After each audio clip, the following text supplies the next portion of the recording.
Feeling good? Yeah. Good. I think so. Excellent. Okay, if you would, let me find my fire and help me out with that. Okay. So we light this candle in recognition of and appreciation for the Christ light within each of us and the presence of the divine in our gathering. Thank you. Let's begin with a few announcements. Let me find that. Oh yes, I probably should make this viewable. There we go.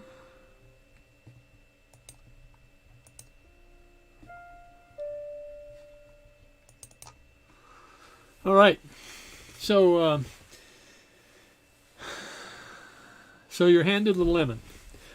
Today or tomorrow we will have no real estate team meeting. For those of you who are not aware, we do have the building under contract. The closing was scheduled to be day before yesterday, and it has been delayed until the 30th of September because the funding is coming through the Small Business Administration, and unfortunately they're not able to process the a portion of the funding is coming through the SBA, and they're not able to process the paperwork until near the end of September. So the lender has asked us to delay. It was not the fault of the buyer. It was not really the fault of the lender. What happened was that the COVID relief loans hit the SBA, and so we're waiting for that process to be completed. So we're not having a real estate team meeting tomorrow because there's nothing to discuss. At 7 o'clock tomorrow, we have the Spiral Dynamics Workshop, the second of 3 sessions. But if you're interested in participating in that workshop, I do have the recording of last week's 2-hour class, and I do have the full set of slides that she is using for the class. So if you would like to participate, I'll send you the link to that video. It's a Zoom video, but that's her instruction medium. And so if you want to participate, you're welcome to join us. Let me know. I'll get you the first session so that you can review it. Wednesday evening, our prayer circle and meditation and fellowship time, of course. And then Friday evening, we have no structure other than let's get together and let's discuss life and times. So if you have any questions about any of this, you're welcome to put them in the chat box. I'll capture them at the end of the session. Or if you so choose, you can give me a call. My number is 720-935-3999. All right, with that then, love is flowing like a river. I'm going to mute everyone except, in fact, I'm going to mute everyone. Doug, if you would unmute yourself.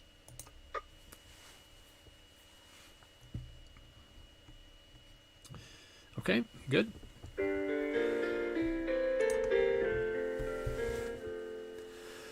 Love is flowing like a river, flowing like a river, flowing out into the desert, setting all captives free.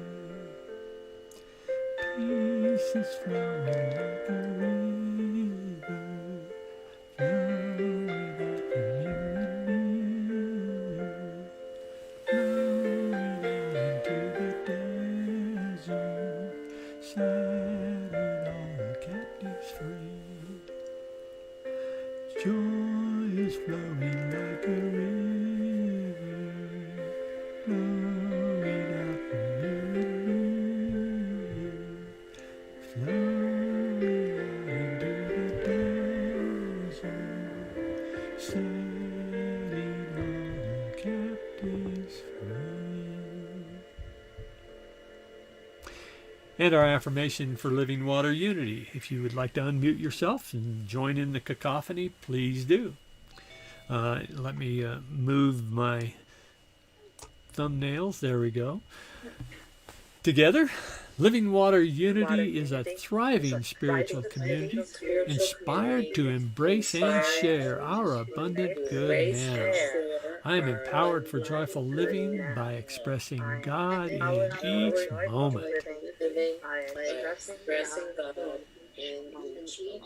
And so it is. Who would like to offer our daily word this morning? Okay, I can read it, I guess. Okay. Ready? Uh-huh. Our daily word is inner peace. The peace of God fills my mind, my heart, and my life. Quiet moments in a fragrant garden, a stroll by a lake or stream, or a visit to any place of beauty inspires a deep awareness of peace. I also enjoy peace in the company of friends, those with whom I have easy camaraderie and deep bonds. Growing in spiritual awareness, I claim inner peace wherever I am. True inner peace comes from deep within me. If I am feeling less than peaceful, I pause and breathe out worry, fear, and unhealthy concern. Giving my full attention to the divine presence within me, I breathe in a peace that soothes my emotions, calms my thoughts, and relaxes my body. As I continue to inhale peace and exhale concern, I move forward with renewed clarity and confidence. Our scripture for today is from Isaiah chapter 26, verse 3. Verse 26. Those of steadfast mind you keep in peace because they trust in you. And our affirming prayer. And after I read this prayer, share it with you, I'd like to, I will invite you to offer your prayers. And with each prayer that you offer, we will spend 5 to 10 seconds holding the person being prayed for, the situation being prayed for, in our hearts, and offering unconditional love to that. Not looking for correction, not looking for any kind of resolution, but rather just to hold that in that embrace of unconditional love. And so we know that God is a love that has no end and a power that knows no bounds. God's healing power of divine life is restoring, healing, and revitalizing our world in this very moment. We let go of any fears or anxieties, and we affirm that all are safe, healthy, and protected. We bless all those who support us in maintaining vibrant, radiant health. We express divine life in all we think, say, and do. And we bless our global family with radiant health, peace of mind, and abundant love. And so I invite you to offer your prayer requests one at a time. And if you have several things that you'd like to offer prayers for, offer one. We'll hold it. We'll offer another. Okay? And so I invite you now to offer those prayers. And remember to unmute yourself.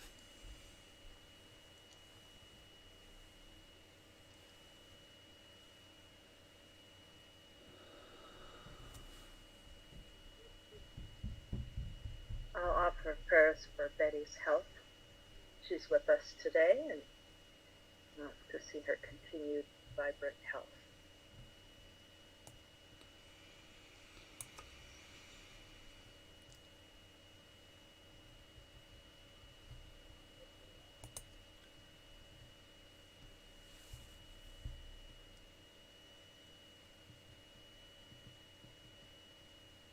And so it is. I'd like to offer prayers for our granddaughter, Sydney. She started college down in Texas and is having a really rough time adjusting. Tiny room, shared bathrooms like they do in dorms, and very scared of the whole bit. She's never been away from home. So, in fact, Pam, I'd love a copy of that prayer today that you read. I don't get the little booklet, so if you could send that to me or somehow we could get that. But anyway, prayers for Sydney in Texas. And holding her in unconditional love.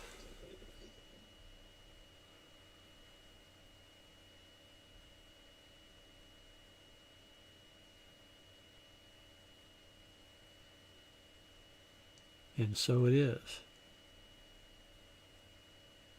I'd like to offer wishes for my co-worker partner up in Boise, Idaho. He and his wife this week were both diagnosed with COVID. So it's just go from March to now, but now his kids are back in sports and school and stuff, so we don't know how he contracted it. But he's just got the extreme fatigue, but his wife is quite symptomatic at this time. So that's for Matt and Kim up in Boise.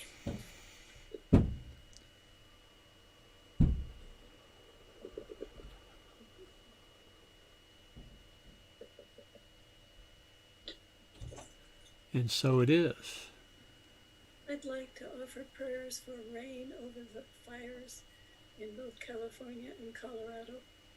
My son is very close to the one in California.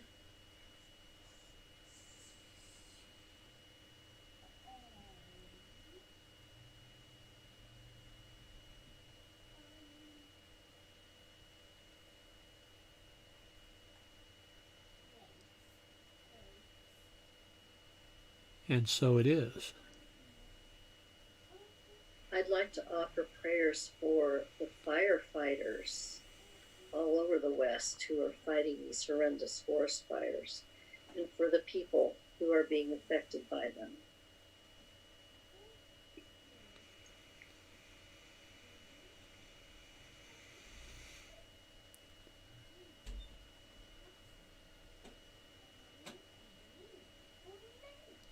And so it is.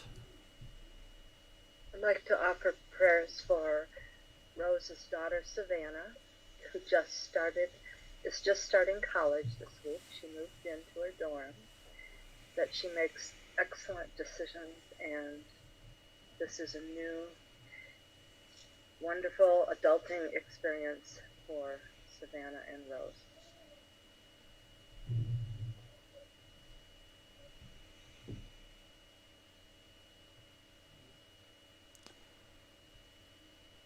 And so it is.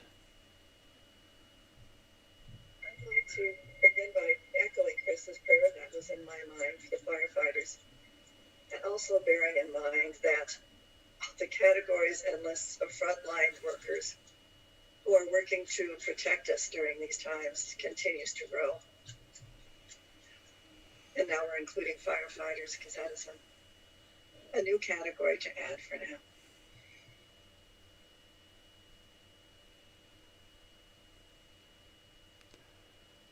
And so it is. My high school jazz band director's youngest son, Don, was the first bass player in my trio in high school. He went on from high school to be top call player, bass player in Las Vegas, played with Ann Margaret for years and Bobby Vinton. Now resides in California, just lost his house. It was burned to the ground in the California fires. So we'd like to put out prayers for Don, Schiff, and his family.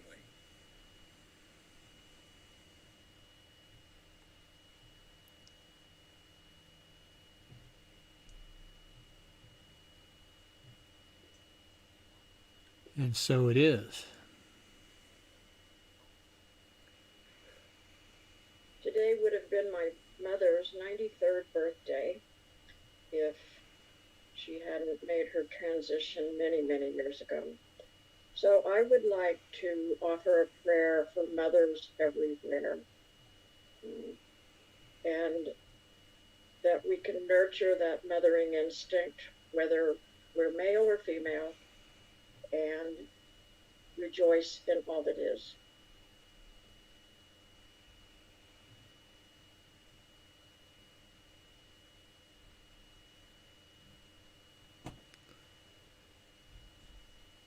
And so it is.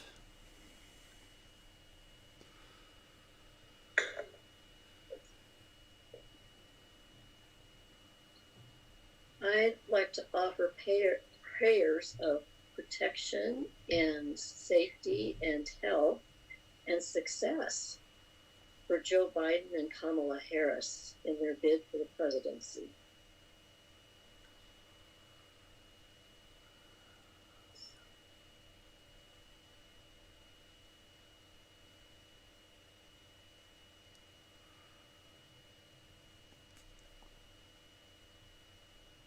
And so it is.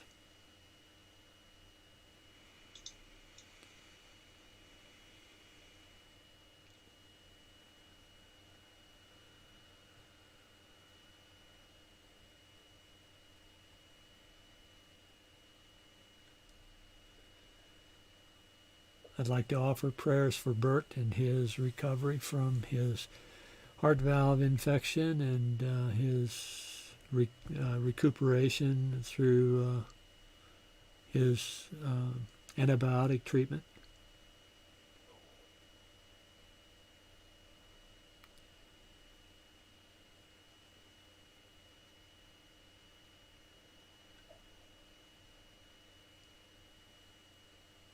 And so it is.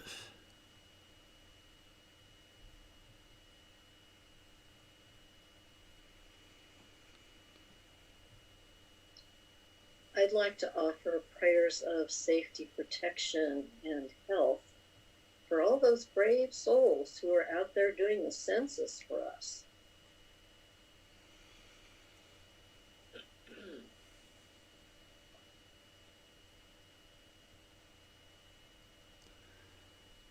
And so it is.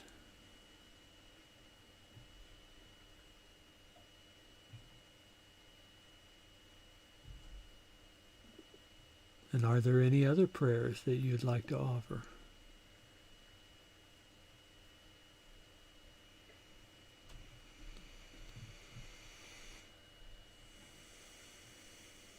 And so for all of those prayers unspoken, all of those prayers that could be offered, all of those needing prayers and not aware, we hold the whole planet in this embrace of unconditional love, seeing the evolution of our human consciousness rising to another level, seeing ourselves as we truly are, as children of the divine.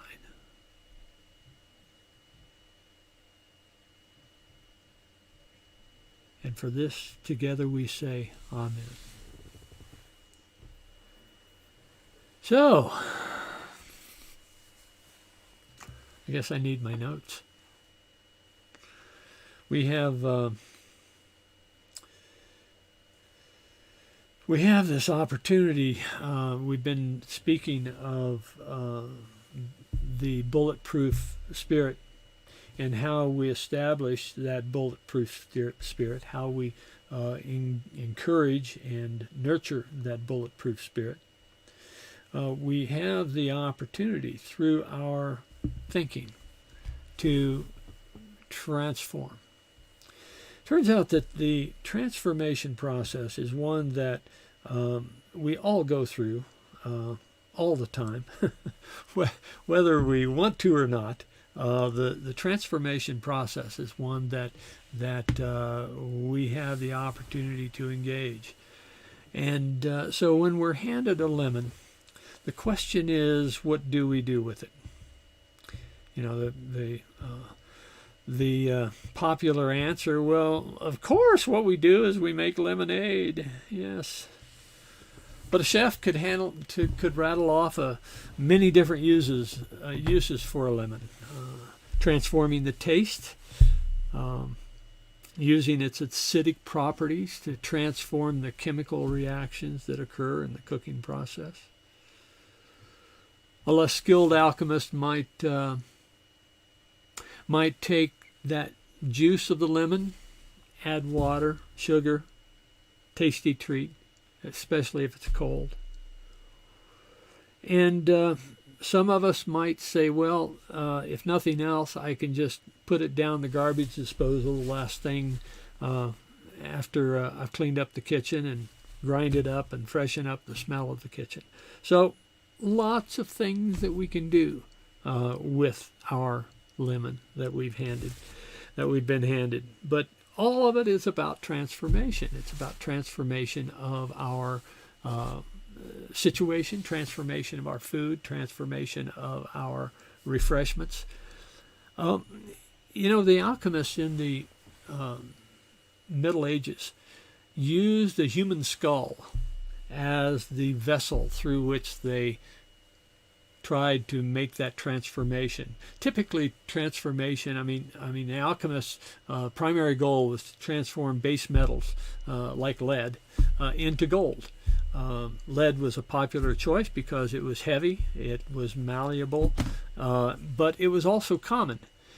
But the use of the human skull as the vessel for these chemical reactions was symbolic, in that it was recognized that the human skull is the vessel of the brain, and it is the brain that is even then it was recognized the brain was the realm through which the thinking process occurred.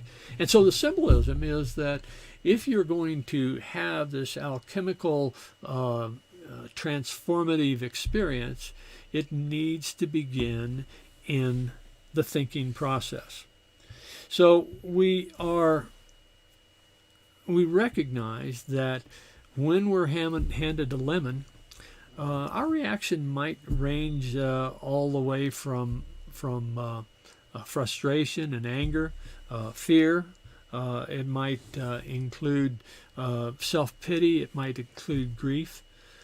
There are a number of different fear-based reactions that can come from our being handed that lemon. It's interesting. I'm going to share with you a passage from Matthew, and we'll take a look here at Matthew chapter 26.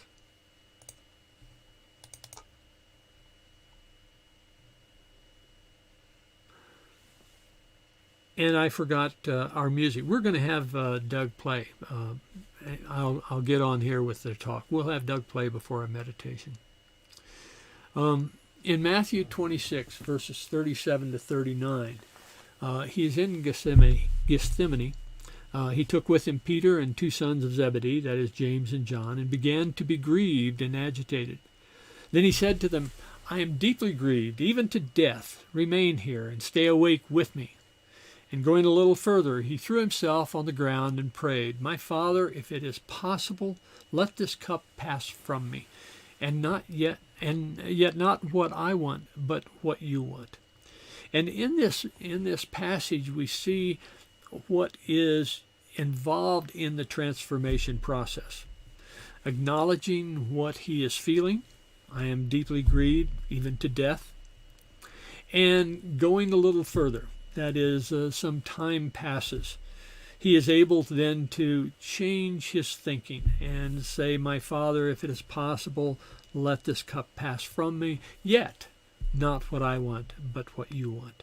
And so in this process of moving along our path in our life process, we move into this experience of acknowledging what is before us, allowing our reaction to occur, but then recognizing that, okay, now that I've seen this, now that I've acknowledged this, what do I want to do about it? And what I want to do about it is first change my thinking. Now, then you may want to wallow in it for a while. You may want to say, "Oh, poor me." You may want to say, "Oh my God, what's going to happen with the kids or whatever." But as we come to that point of acknowledging, well, that was fun, but I'm done with that. We're going to do something else. We're going to change our thinking about this. And so in our demonstration, or in acknowledging what Jesus was demonstrating, the acknowledgement, then the transformation. We have in our community, we've been handed a lemon, have we not? This name that we've given to this lemon is COVID. We're each suffering in both common and unique ways. This lemon has revealed many things to us about our society. It's revealed things to us about ourselves. It's revealed things to us about our community. And it turns out that all of these transformations are part and parcel of our life process. So I'm going to use the example of our community this morning, but I'd like you to also think about those situations where you've been handed a lemon and the process that you've undertaken as you've accommodated that new reality. So we're gathered here around our screens. We're joining together using this miraculous technology. I mean, if you just step back and think about it, all of the people that were required to create the ability for us to be able to gather here face to face, voice to voice, reacting, interacting in a way that wouldn't have been possible 20 years ago. It is truly miraculous. And at the same time, we are suffering from various aspects of this lemon being handed to us. And to the extent that that is so, opening our hearts and transforming our thinking will open for us new opportunities. Back in 1994, I was attending what was then called the Continuing Education Program, which is now called the Spiritual Education and Enrichment. But the CEP program back in the mid-90s, everything was done on campus. And I was sitting with Tom Thorpe at lunch one time, musing about the coming internet age and what the computer technology is going to do to transform church. Tom was the only techie guy on Unity Village that I knew of. There were others, I'm sure. I mean, obviously there were others, but Tom and I had this conversation of musing as to how this new technology was going to transform church. And when we began videotaping our services in 2000, we began putting those videos up on the internet when YouTube became available, or at least when it became popularized. And so in 2002, we started building an archive of YouTube videos. And it became very apparent that, this is interesting. This is changing church. People are not having to come to church anymore. They can just sit down and watch the video for the morning inspiration, the morning lesson. But that evolved, the technology evolved over the last 20 years. Zoom became something that I guess Zoom emerged about 2014. We used Zoom a lot when we were doing our ministerial transformation from brick and mortar school to all internet. And so the technology has evolved, and doing church stayed pretty much the same with some consideration of making church available to those not attending. And then COVID happened, and bang, thousands of ministries literally hundreds of thousands of ministries. There are hundreds of thousands of ministries in the U.S. Virtually all of them went online in one form or another. And so whether we liked it or not, ministry was transformed. And here we are, COVID. We're isolated from each other still. We have a yearning to get back together.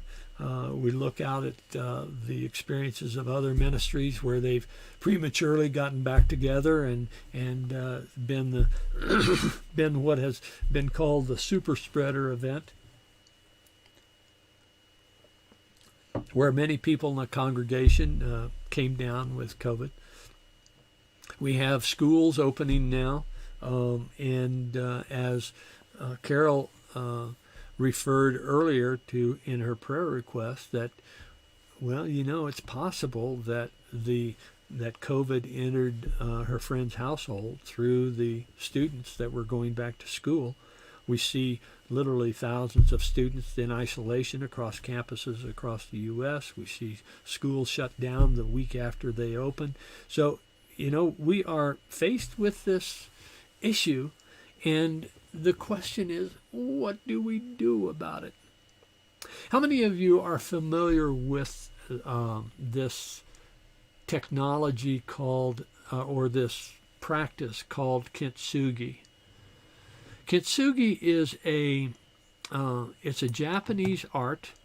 It is its form is one of accommodating the broken pieces. There is the practice is that they take a broken pottery and they mix lacquer with gold filings, and they transform that broken pottery into a beautiful work of art, as you can see here. Kintsugi is a symbolic practice of when we are handed our lemon. What do we do? Can we take that broken piece of pottery that is no longer useful? Can we take that broken piece of pottery and make it something that it never has been? And that's kind of what we're facing here as a community. Can we take our COVID event and transform it into something that's not been before? There is over the course of the last, I'm going to stop sharing here for a moment. Over the course of the last several days, I have been involved in what I've come to call a Category 2 brainstorm. And this brainstorm is right now stalled over warm water. Like a hurricane, this brainstorm is gaining strength, and I hope in this conversation this morning that it might move from a Category 2 to a Category 3. But here's what I've been thinking. We've been struggling with this idea of how do we maintain our community in the context of our COVID event. And so the question might be, you know, we've been handed this lemon. How do we make lemonade? One of the things that we've all spoken about is, you know, this is nice. It's good to see everybody, but I really miss getting back together. That Sunday morning experience was, to one extent or another, it was a significant part of my week. And being without it, well, it's just not the same. Well, okay, so there it is. We've got a broken pot. What do we do about this? So over the course of the last several days, this brainstorm has been churning up. And on Thursday afternoon, I called a person that she was a prayer partner of mine in ministerial school, Ellen Debenport. Ellen had, as prayer partners early on during our 2-year training, early on we were assigned prayer partners, like in the first week. And it was soon thereafter that Ellen says, Ellen was a journalist before she went to ministerial school. Just give me the facts, ma'am. What happened and why did it happen? That's what I need to know. Well, so Ellen confessed to me. She says, I just don't get this prayer thing. I don't know if I ever will. And so over the course of the 2 years, we met on a regular basis and did our prayer partner thing.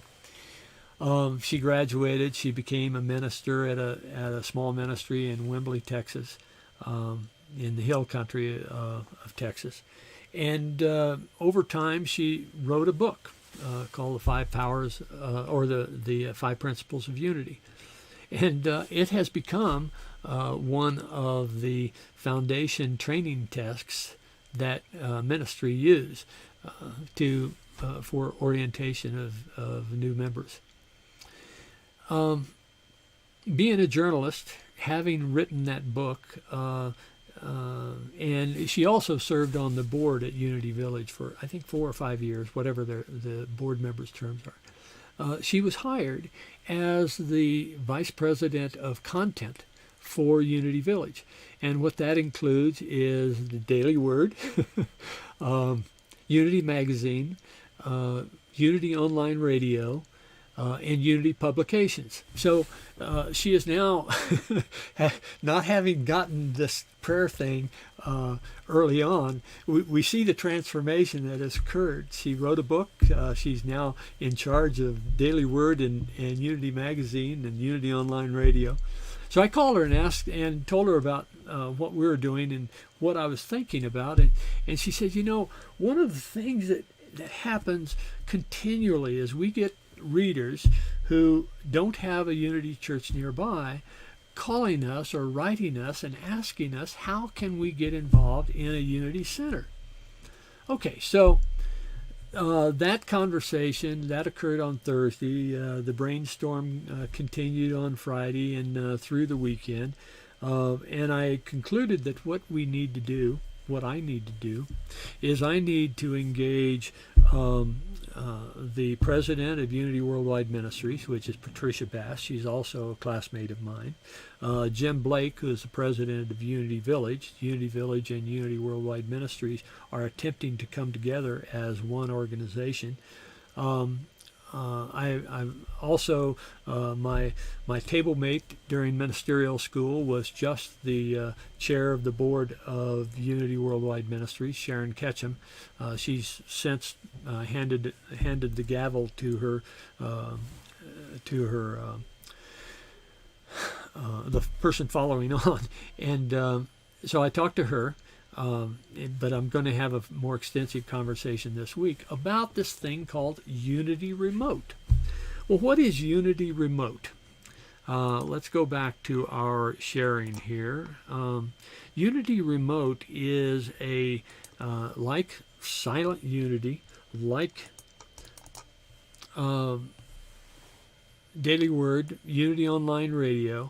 It is a concept where ministries can be truly online and reach those people that normally wouldn't be attending a Unity church, either because of health reasons, because of transportation issues, because of proximity of a Unity ministry. And that actually is the one that causes so many inquiries of Unity Villages. How do I get involved because there's no Unity church nearby? So Unity Remote, we've seen that we do the Sunday talks. We have classes. The classes thus far have been fairly infrequent, but we have one going on right now with Spiral Dynamics and Pat Venema. And interestingly, this kind of class is one that previously was possible but not really available, and that is to engage an instructor from wherever to present something that they are closely involved with expertise. And Pat Venema, as an example, has been studying the Spiral Dynamics for the last 10 years and teaching it for the last 8 years. We have also online Sunday school. Pam and I have been talking about this idea of online Sunday school and how do we get our kids engaged. And as you know, we have been having challenges with getting a sufficient number of kids in Sunday school to make it fun for the kids participating. But interestingly, Unity Online Sunday School could be with many ministries participating, with kids in one age group and multiple age groups.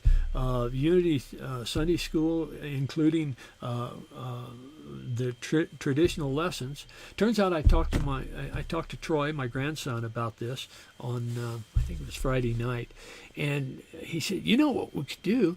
We could have Minecraft, and we could build a curriculum. We could build our lessons around Minecraft.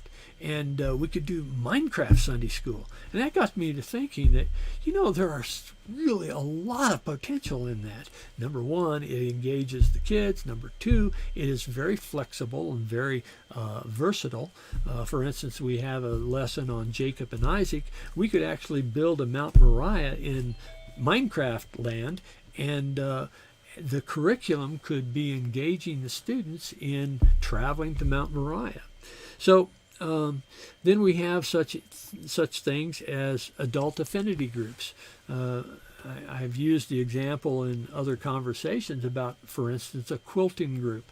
And a quilting group being visited by various experts in quilting. For instance, someone who is particularly involved in quilting art could make a presentation or several presentations to the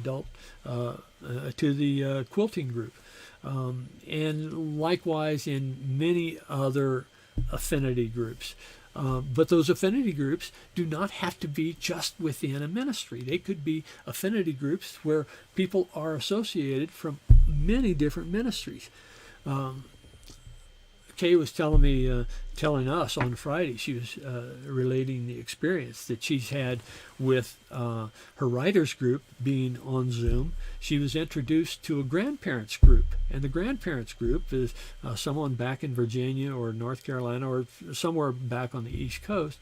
This grandparents group was, how do we survive without being close to our grandkids? We're isolated from our interaction with grandkids, and she's had the development of relationships through that. Both the writers group, which is a continuing group, as well as the grandparents group. So, Kay, thank you for that example. We have also prayer partners or Unity buds. Some people in Unity have this prayer kind of puts them off. And frankly, when I use prayer, I have to, in my own mind, transform the thinking of, I'm beseeching God to do something for me that obviously I have a better perspective than God does. So come on, God, make this change for me. I have to transform that into actually prayer is about transforming consciousness, and that consciousness needs to be transformed through holding the circumstance in unconditional love. Okay, so prayer partners or Unity buds, one-on-one counseling, guest speakers from all over the planet, literally all over the planet, who could visit us and present a Sunday morning lesson. Remote bands serving several congregations where a band might have 3 or 4 tunes that they're going to present to a congregation at 8 o'clock, at 9 o'clock, at 10:30, at 11:30, and serve multiple ministries. And then an online member database, which we already have. All of this being something that a remote user could gain access to us as a ministry through this Unity remote website. Some of you may have seen the Unity of Colorado website, where the many ministries in the Denver area can be accessed. Their profile pages can be accessed through a landing page which has the map of the metro area. We could do the same thing for Unity Worldwide Ministries and have that landing page be either a selection of categories or a selection of map. And all of this being, let me move this box just a moment. All of this being in the context, I can learn to understand you much better if I can get familiar with the way you talk. I need your permission to help. I'm not sure how I did that, but the confluence of technology, of 5G, and the connectivity issues that we're seeing right now with Zoom, 5G is going to allow much more information to be transformed. Whether you're a fan of 5G or not, it's upon us, and that technology can in fact help us. But if we go one step further and look at the community building aspects of this, this is still, remember, Category 2 storm. This is still in the developing stages, but for us to develop a network of prayer partners where each of us has at least one other prayer partner that we're in frequent contact with. That might be weekly, or it might be every other day, whatever is needed in that particular relationship. But the point is that being able to call up someone and just see how they're doing, this isolation has really created stress, and it would be useful just to share that with somebody.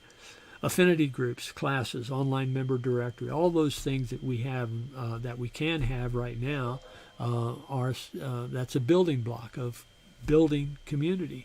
Even though we're separated by distance, but we can come together with this technology. So that's kind of the net of it. I wanted to present this idea to you because it's not something that we can develop individually. It needs to be something that we can develop as a community.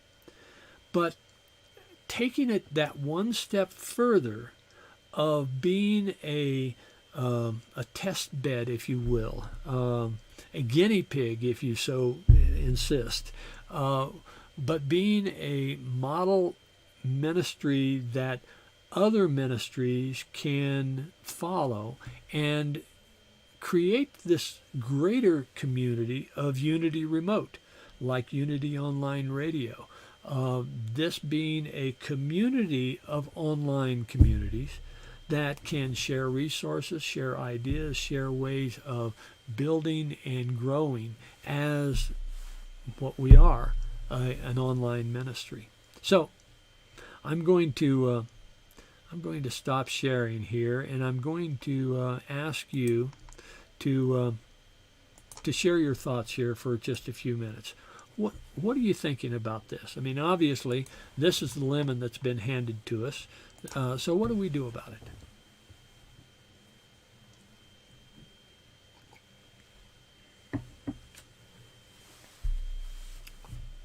Remember to unmute yourself.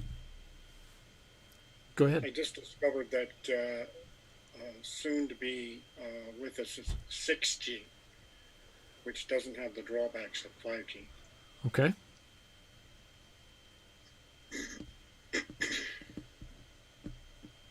I think the real strength might be in working out the ability to make interpersonal connections, the things that we're really missing right now. The ability to have conversations with people and to share with people. I think classes are good. There are a lot of avenues to classes that are available now, right? Not necessarily Unity oriented, but I think devising the interpersonal connections, because that's where we have the real gap right now, and that can be very interest based. Like if you're interested in quilting, or if you're interested in whatever, to make the connections. Mm-hmm. So that's just my thought, the interpersonal aspect. Mm-hmm. And it turns out that right now we have the ability to increase our personal connections. Now, I know some of you have personal contact with other people in the community, but there are a number of people in this community that don't have personal contact with other people.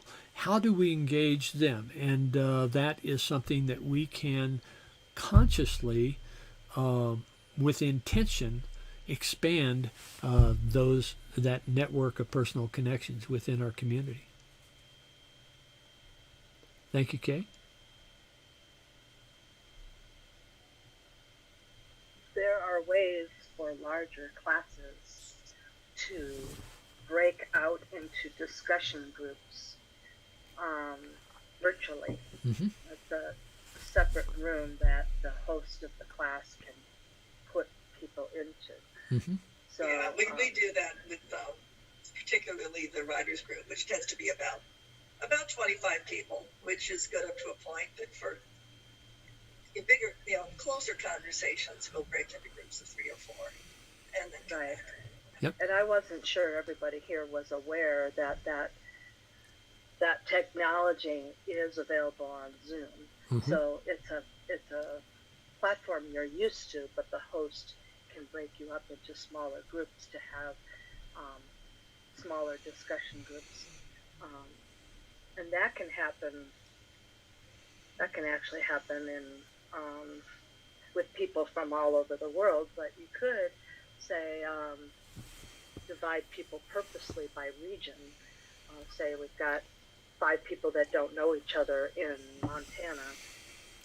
We can put them in a discussion group, and they might actually strike a really great relationship and form a community, a core of a community there. Mm-hmm. Yep. So I have used some of those functions for another group on Zoom.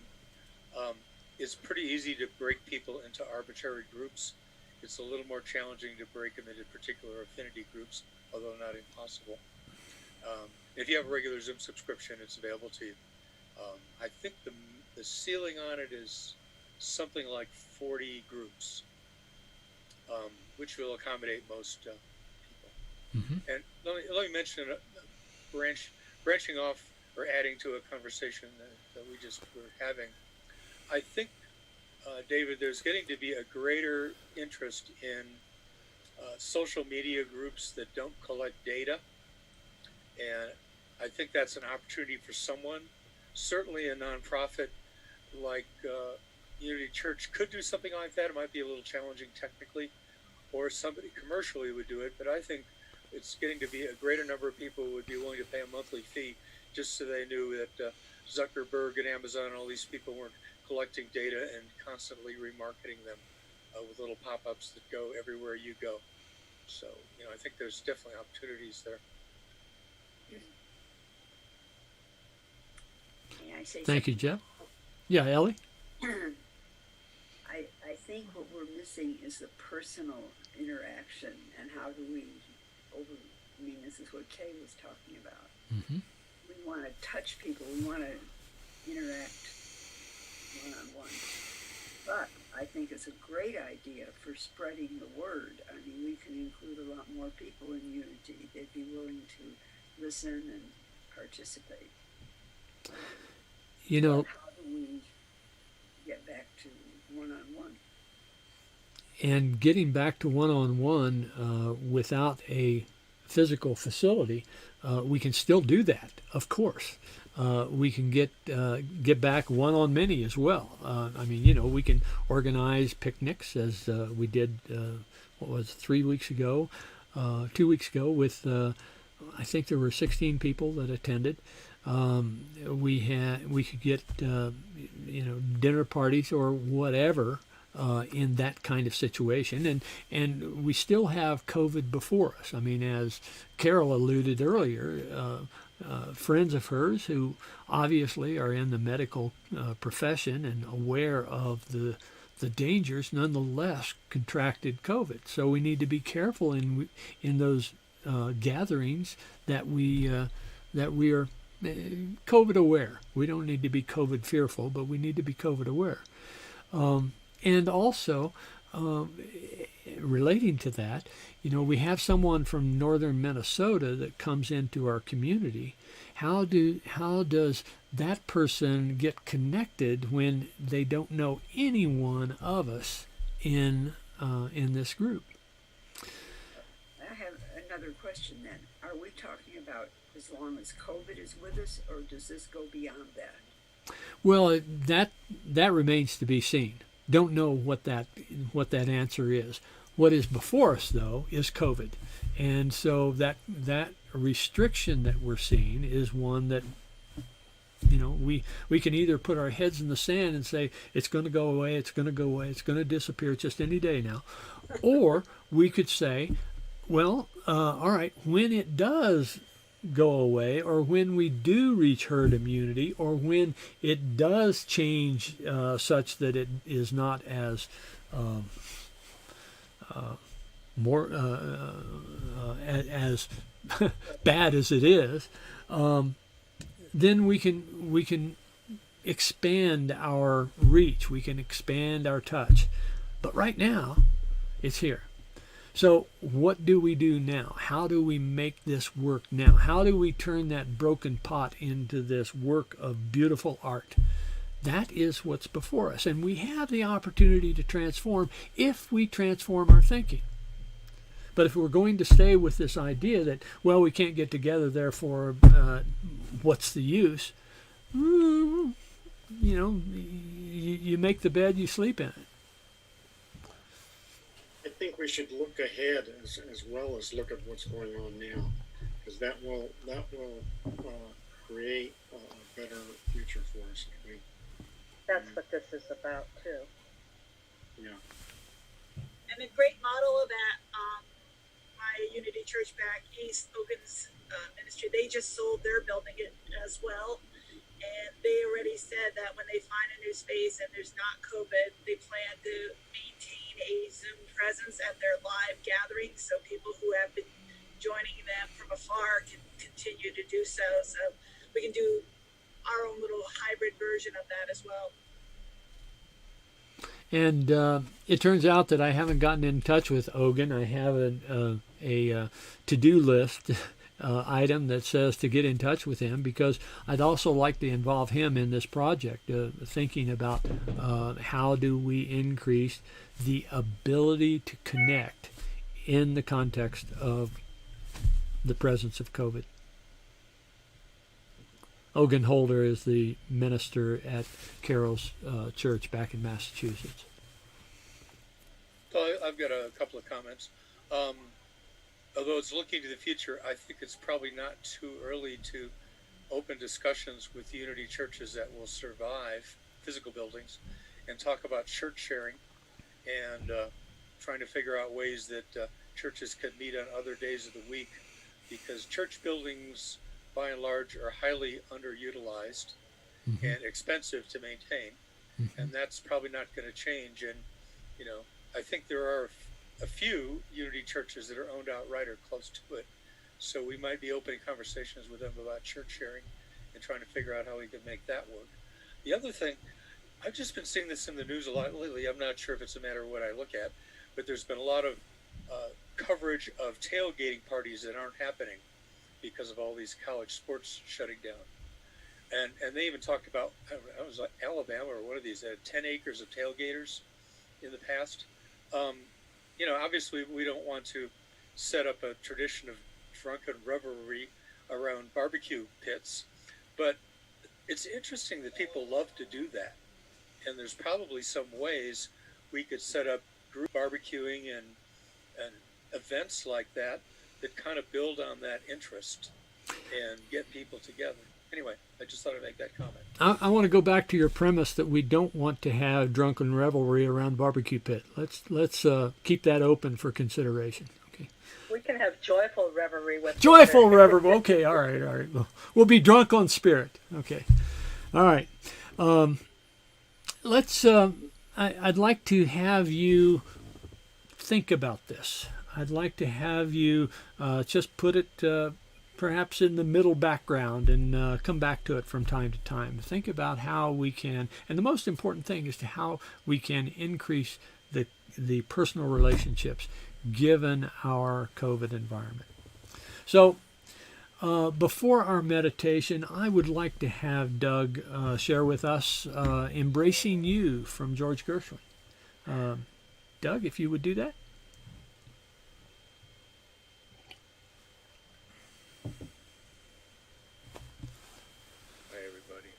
Embraceable You. Sorry, Embraceable You. Okay. I just want to play an old standard. It's nothing. It's spiritually significant other than it's for your pleasure here. It's one of my favorite Gershwin tunes, Embraceable You.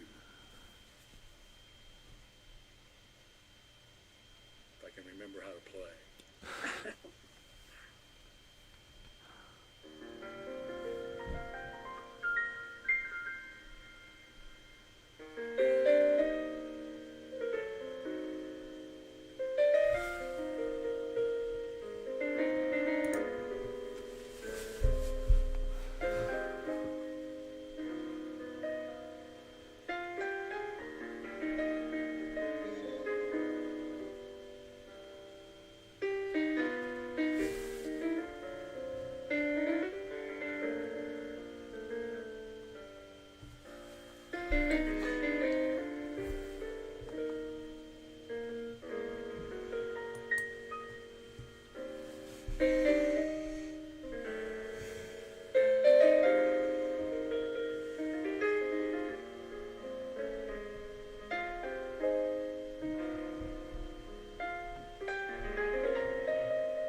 Thank you.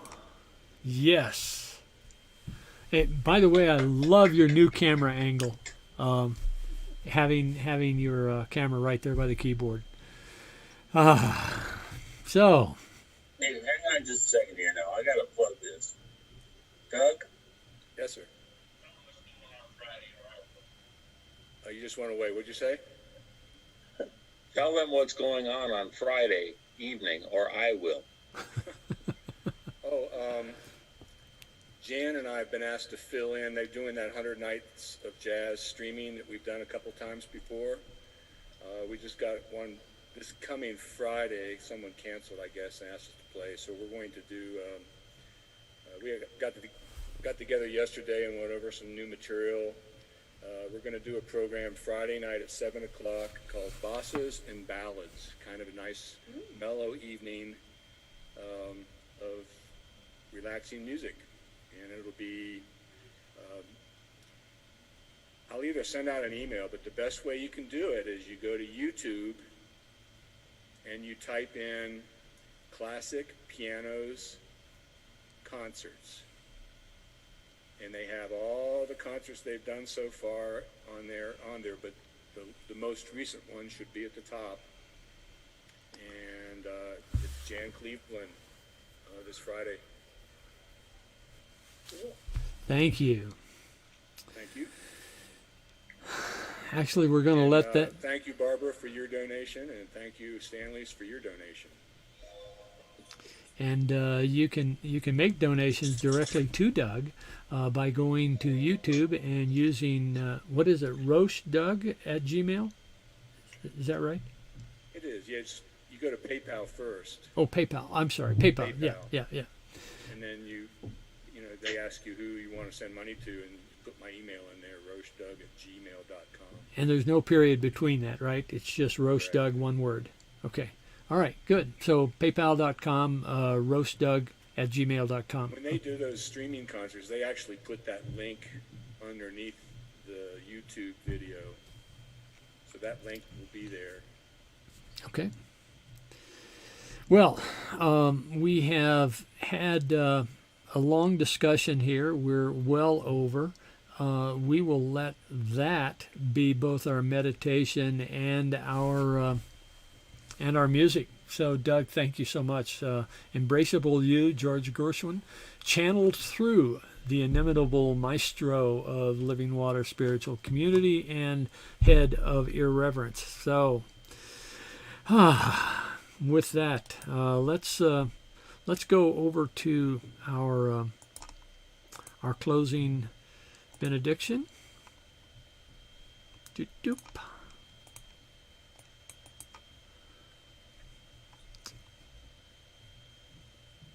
And our offering blessing. And you can share this with me, or you can just lean back and listen. But divine love through me blesses and multiplies all that I have, all that I give, and all that I receive. I give in love because I trust in God. And if you'd like to make an online donation, you can do that through tinyurl.com/LWU, Living Water Unity, donate. So, thank you, and Daniel Namad will just have to wait until next week. Let there be peace.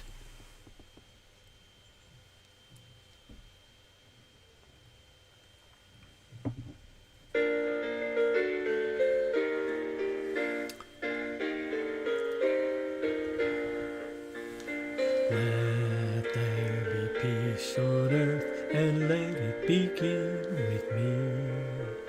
Let there be peace on earth, the peace that was meant to be. With God as creator, family all are we. Let us walk with each other in perfect harmony. Let peace begin with me. Let this be the moment now. With every step I take, let this be my joyous vow. To take each moment and live each moment in peace eternally. Let there be peace on earth, and let it begin with me. The light of God surrounds us. The love of God enfolds us. The power of God protects us, and the presence of God watches over us. Wherever we are, God is, and all is well. Thank you, everyone. Thanks for being here, and thanks for your participation. Thanks for your ideas that you are generating right now, joining my brainstorm. And we are